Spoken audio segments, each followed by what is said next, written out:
ঘরে মাছ চিংড়ি না থাকলে মাথায় হাত পড়ে যায়, কী খাবো করে চিন্তা পড়ে যায়।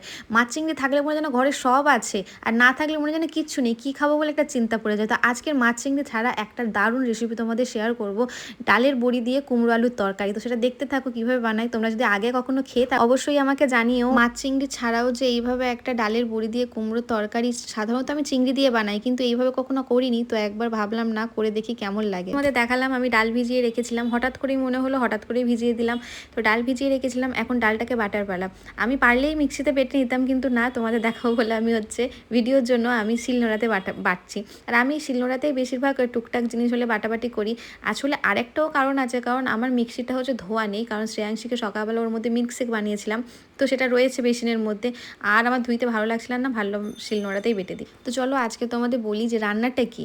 তো প্রথমে ডালটা ভিজিয়ে রাখবে, তারপর ডালটা ভিজে গেলে ডালটাকে ভালো করে বেটে নেবে, মিক্সিতেও বেটে নিতে পারো, কিন্তু জল দেবে না, শুকনো জলটাকে ঝরিয়ে নিয়ে জল ছাড়া বাটবে, কারণ বেশি পাতলা হয়ে গেলে জিনিসটা ভালো লাগবে না। তারপরে এর মধ্যে আমি একটু লঙ্কা গুঁড়ো দিয়েছি, একটু নুন দিয়েছি, ভালো করে এইভাবে ফেটিয়ে নিতে হবে।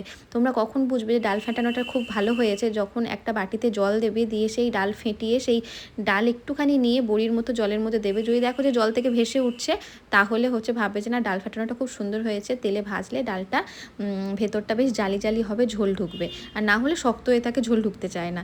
তো এই জন্যই আর কি, এগুলো আমি নিজে থেকে যাই না, এগুলো আমি বড়দের কাছ থেকে শিখেছি।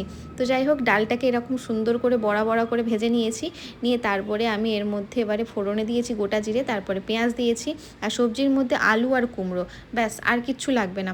আর এর মধ্যে রসুনও দিইনি, আমি দিয়ে দিয়েছি এর মধ্যে আদা কুচি, আর তারপরে দিয়েছি টমেটো। আমি রান্না করতে করতে একটুখানি একটা ডাল বড়া খেয়ে দেখলাম, সত্যি খুব সুন্দর হয়েছে। এর মধ্যে তোমরা একটু পেঁয়াজ টিয়াজ দিয়েও যদি একটু বড়া করে ভাজো না, খুব ভালো লাগবে খেতে। তো তারপর এটা ভালো করে কষিয়ে নিয়ে এর মধ্যে নুন, লঙ্কা, হলুদ, একটু জিরে গুঁড়ো, ধনে গুঁড়ো দিয়ে তারপরে এর মধ্যে ভালো করে মিশিয়ে নিয়ে জল দিয়ে দিয়েছি। আর দেখো তরকারিটা একদম এইরকম রেডি হয়ে গেছে। তোমরা চাইলে তোমরা পেঁয়াজ নাও দিতে পারো। তো এইভাবে তোমরা নিরামিষ একটা তরকারি বানিয়ে নিতে পারো, আর এটা এত সুন্দর, এত দুর্দান্ত খেতে হয়। আমি তো খালি ভাবছিলাম মাছ চিংড়ি নেই, কী খাবো। তো এটা দিয়েই আমার এক থালা ভাত খাওয়া হলো, তার সাথে ছিল বেগুন ভাজা আর পটল ভাজা। তো আজকের মতো টাটা।